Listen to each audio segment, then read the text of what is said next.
Au cours du dernier milliard d'années, la Terre a été frappée par des astéroïdes, s'est écrasée sur d'autres planètes et a été gelée à plusieurs reprises. Sans oublier qu'il est gouverné par toutes sortes de formes de vie folles. Il est parfois étonnant que notre maison bleue ait survécu. Mais si l'on veut faire un tour vertigineux à travers l'histoire de notre planète, il faudra revenir au début. Il y a environ 4,5 milliards d'années, notre système solaire a commencé à émerger d'un nuage dense de gaz et de poussières interstellaires. Ce nuage s'est effondré en un disque rotatif de matière qui est devenu de plus en plus chaud jusqu'à ce que l'hydrogène fusionne en hélium. Et ainsi, notre Soleil est né. Et bébé Terre était également en route. Après la naissance de notre étoile, toute la matière située aux extrémités du disque en rotation a commencé à s'agglutiner. Ces groupes seraient les graines des planètes et des lunes de notre système solaire. À mesure qu'ils accumulaient de la matière, ils grandissaient et devenaient plus sphériques. Les amas des régions les plus froides du système solaire étaient principalement composés de glace, de liquide et de gaz. Plus près du Soleil, toute la matière rocheuse a formé les planètes intérieures comme Mars et la Terre. Cette jeune Terre était incroyablement active sur le plan volcanique, crachant des gaz comme du sulfure d'hydrogène, du méthane et du dioxyde de carbone. Ces gaz ont formé la première atmosphère de notre planète. La Terre primitive était également constamment bombardée par de gros astéroïdes et des comètes. Et bientôt, la Terre subit une collision encore plus violente. Theia, une planète de la taille de Mars, s'est écrasée directement sur notre jeune monde. Cette collision épique a projeté des morceaux de matière autour de l'orbite terrestre, puis la gravité les a rassemblés dans ce que nous appelons aujourd'hui la Lune. Sur cette Terre primitive et chaude, il n'y avait pas d'océan. Toute eau existait sous forme de gaz. Mais il y a 3,8 milliards d'années, notre planète s'est suffisamment refroidie pour que l'eau se condense et se transforme en liquide. Le premier océan primitif recouvrit cette jeune Terre et la transforma en un monde aquatique. H2O est un ingrédient essentiel pour créer des êtres vivants. Ainsi, avec toute cette eau, la vie est apparue sur Terre il y a environ 3,7 milliards d'années. Ces premières formes de vie étaient des organismes microscopiques. Mais près d'1 milliard d'années plus tard, certains de ces organismes allaient changer le cours du monde. La Terre n'est pas restée longtemps un monde aquatique. Bientôt, les premiers continents émergèrent de l'océan antique. Les scientifiques les appellent des cratons. Alors que de plus en plus de terre s'élevait de l'océan, le premier supercontinent est apparu sur la planète. Valbara n'était pas exactement un supercontinent. C'était assez petit. Les scientifiques pensent qu'il était plus petit que le continent australien. Il y a environ 2,4 milliards d'années, les cyanobactéries ont évolué pour devenir les premiers photosynthétiseurs de notre planète. Enfin, nous disposions de producteurs d'oxygène qui rendaient l'atmosphère terrestre beaucoup plus hospitalière. Et le reste appartient à l'histoire, mes amis. Je rigole. Nous avons encore un long chemin à parcourir. Avec tout ce nouvel oxygène, l'atmosphère terrestre avait des niveaux de dioxyde de carbone bien inférieurs. Et cela a rendu la planète extrêmement froide. Une grande partie de notre jeune monde s'est figée lorsque la Terre a connu sa première période glaciaire. Aujourd'hui, à mesure que l'atmosphère terrestre changeait, les continents se déplaçaient également. Ils se séparèrent et se rassemblèrent sur le prochain supercontinent, Rodinia. Rodinia était un véritable supercontinent. Il s'agit peut-être du plus grand supercontinent ayant jamais recouvert la planète. Et la vie? Eh bien, c'est finalement devenu plus complexe. Mais ensuite, quelque chose s'est produit. Rodinia s'est désintégré et un nouveau supercontinent s'est formé. Cela s'appelait Pannotia. Puis, il y a environ 540 à 485 millions d'années, une nouvelle vie a éclaté. Cette fois, cela s'appelait l'explosion cambrienne. Et les animaux qui ont évolué au cours de cette période avaient des parties dures sur leur corps, comme des coquilles ou des épines. Les plus célèbres de tous étaient les trilobites, qui avaient une apparence extraterrestre. Il y a environ 440 millions d'années, le climat a soudainement changé et la température des océans a radicalement changé. La Terre a connu sa première extinction massive. C'était l'extinction de l'Ordovicien silurien. Et la majeure partie de la vie qui s'était répandue sur la planète a disparu. Beaucoup de ces formes de vie ont jeté les bases des écosystèmes que nous avons aujourd'hui sur Terre. Il y a entre 420 et 350 millions d'années, les premiers arbres sont sortis de la Terre. Et les premiers animaux sont également venus sur Terre. Il y a 250 millions d'années, la planète était recouverte par notre dernier vaste supercontinent, la Pangée. Malheureusement, c'est également au cours de cette période que la Terre a été témoin de la plus grande extinction massive de notre histoire, connue sous le nom de Grande Extinction. Les énormes quantités de gaz à effet de serre et le réchauffement climatique accéléré ont anéanti environ 90% de toutes les espèces sur Terre. Cependant, cette extinction massive a contribué à ouvrir la voie à la prochaine vague d'évolution animale. Il y a 240 à 230 millions d'années, les premiers dinosaures sont apparus. Pendant les 150 millions d'années suivantes, ils ont dominé la Terre. Si vous aviez été là-bas, vous auriez été témoin du gigantesque sauropode Argentinosaurus, le plus grand animal terrestre qui ait jamais existé. Ou peut-être auriez-vous été pourchassé par l'un des plus grands prédateurs de la Terre, le T-Rex. Vous auriez également été témoin de la façon dont la Pangée s'est divisée et a formé les continents que nous connaissons aujourd'hui. Vous savez peut-être déjà où va cette histoire. Il y a 66 millions d'années, un astéroïde s'est écrasé sur notre planète, là où se trouve aujourd'hui le Mexique. Il a craché tellement de débris dans l'atmosphère qu'il a bloqué le Soleil, ce qui a entraîné des changements climatiques dévastateurs qui ont conduit à l'extinction des dinosaures. Dans la vague suivante d'animaux émergents, les mammifères sont devenus plus courants. Il y a environ 6 millions d'années, les premiers humains connus ont commencé à parcourir ce monde. Cette espèce s'appelait Sahelanthropus, même si elle marchait probablement encore à quatre pattes. Il y a 4 millions d'années, les premiers humains ont commencé à marcher debout. Et environ 1 million d'années plus tard, ils ont développé les premiers outils connus, qu'ils ont utilisés pour casser des objets. Il y a environ 800 000 ans, les choses sont devenues intéressantes. Ces premiers humains ont découvert comment contrôler le feu et pouvaient désormais cuisiner des aliments et se chauffer. Leurs cerveaux ont continué à évoluer, plus rapidement que jamais. Ces humains ont appris à interagir les uns avec les autres et avec le monde qui les entoure de manière complètement nouvelle. Puis, il y a 40 000 à 15 000 ans, toutes les autres espèces humaines, à l'exception de l'Homo sapiens, ont disparu. Il y a 10 000 ans, la Terre voyait ses premiers agriculteurs. Ces humains autrefois nomades ont cessé d'errer sur la planète et ont finalement pris racine. Avance rapide de manière significative, jusqu'à il y a environ 250 ans, lorsque la révolution industrielle a eu lieu. Nous traversons d'importantes transformations technologiques, socio-économiques et culturelles. Les sociétés rurales basées sur l'agriculture se sont industrialisées et sont devenues des sociétés urbaines. Il est désormais fascinant de considérer comment la diversité de l'humanité peut aller au-delà de ce que nous connaissons. Dans ce contexte, j'aimerais partager une découverte récente passionnante qui remet en question nos notions conventionnelles sur l'espèce humaine. Les humains ont passé pas mal de temps sur la planète, mais notre présence n'a pas toujours eu un effet positif net sur la planète. Vous pourriez être surpris d'apprendre que des scientifiques viennent de découvrir une nouvelle espèce humaine, et ce n'est même pas la meilleure partie de la découverte. Cela remet en question tout ce que nous savons sur notre origine. Qu'est-ce que la nouvelle espèce humaine et pourquoi suscite-t-elle tant d'enthousiasme parmi les scientifiques ? Il est de notoriété publique que l'homme moderne appartient à l'espèce Homo sapiens.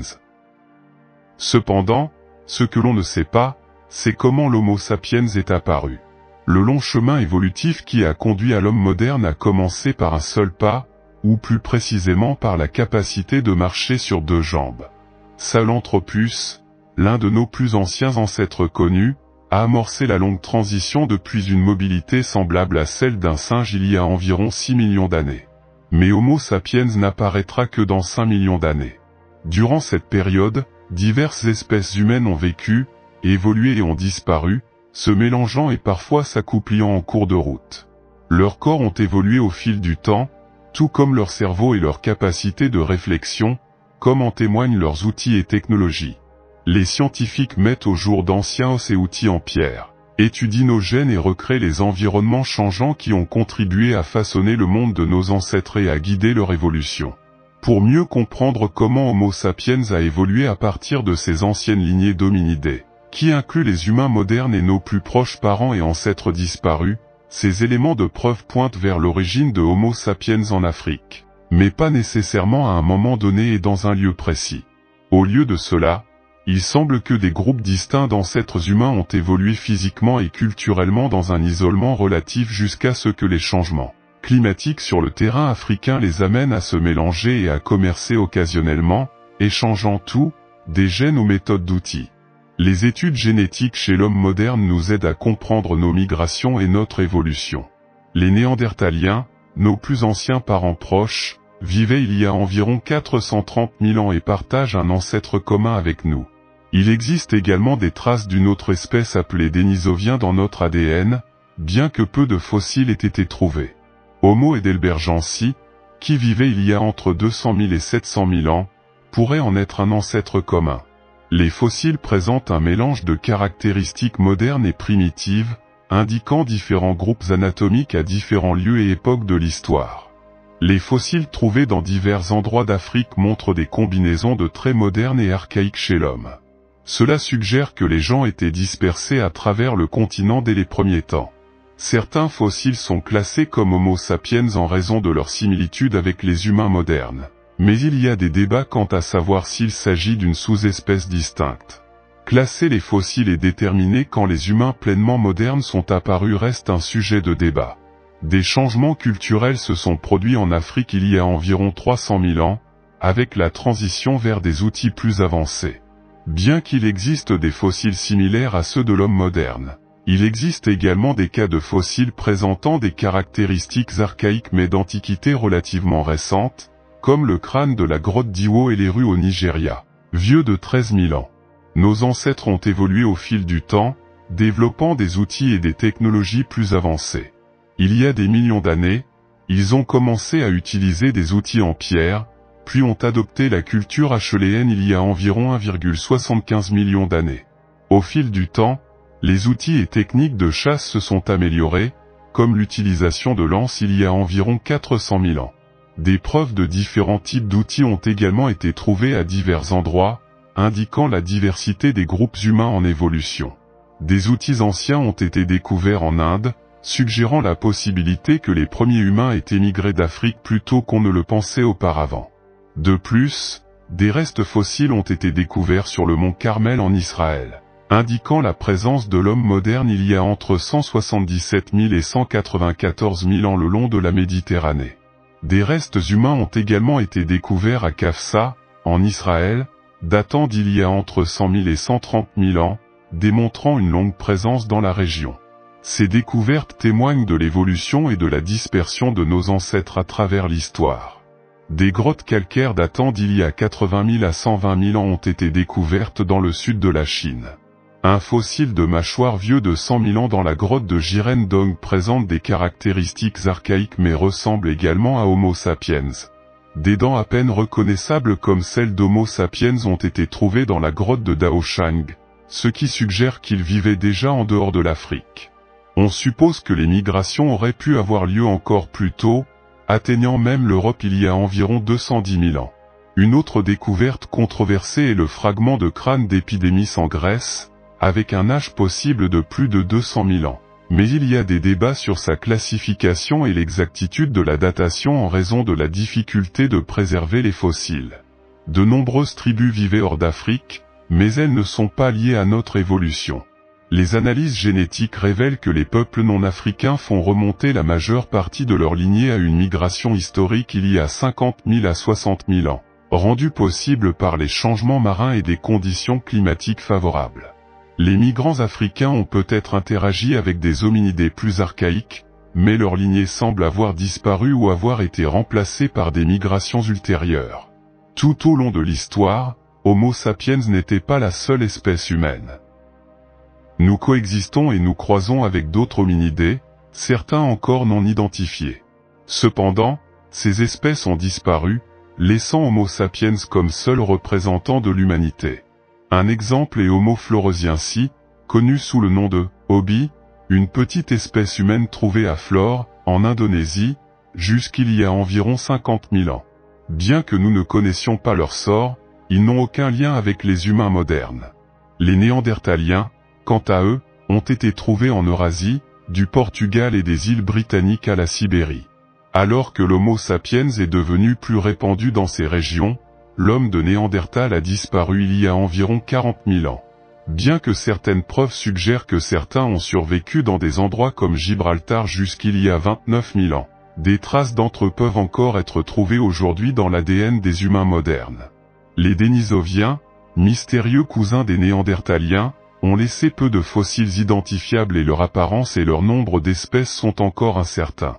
Des études récentes sur le génome humain en Papouasie-Nouvelle-Guinée indiquent que les humains se sont croisés avec les Denisoviens il y a environ 15 000 ans, bien que cela soit débattu.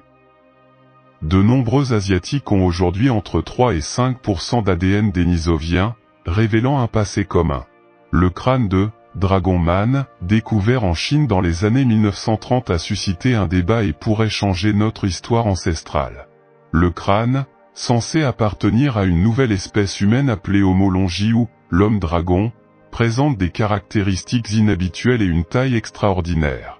Âgé d'au moins 146 000 ans, le crâne combine des traits anciens et modernes dans l'arbre généalogique humain. Cette découverte pourrait avoir un impact significatif sur notre compréhension de l'évolution humaine. Le crâne de Harbin, connu sous le nom de Dragon Man, est apparenté à d'autres fossiles humains en Asie. Son identification et sa classification suscitent la controverse. Il pourrait être lié aux Denisoviens, un groupe frère des Néandertaliens, mais il existe peu de restes fossiles d'eux. Ce crâne met en évidence la complexité de notre arbre généalogique et l'importance de comprendre nos mystérieux ancêtres. Le crâne de Harbin est bien conservé et présente une combinaison inhabituelle de caractéristiques.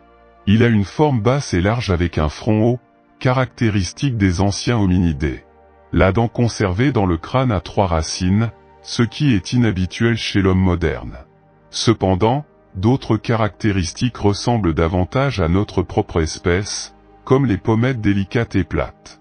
Les chercheurs ont analysé de nombreux fossiles de crâne, de mâchoires et de dents d'hominidés, à l'aide d'un superordinateur pour construire des arbres phylogénétiques et déterminer les liens évolutifs. Le crâne de Harbin a été placé dans une nouvelle branche étroitement liée à notre espèce. Certains suggèrent de classer le crâne de Harbin comme une espèce distincte, Homo longi. Mais il existe un désaccord sur sa classification et sa position dans l'arbre généalogique humain. Certains soutiennent que les caractéristiques distinctives pourraient être des variations au sein d'une même espèce.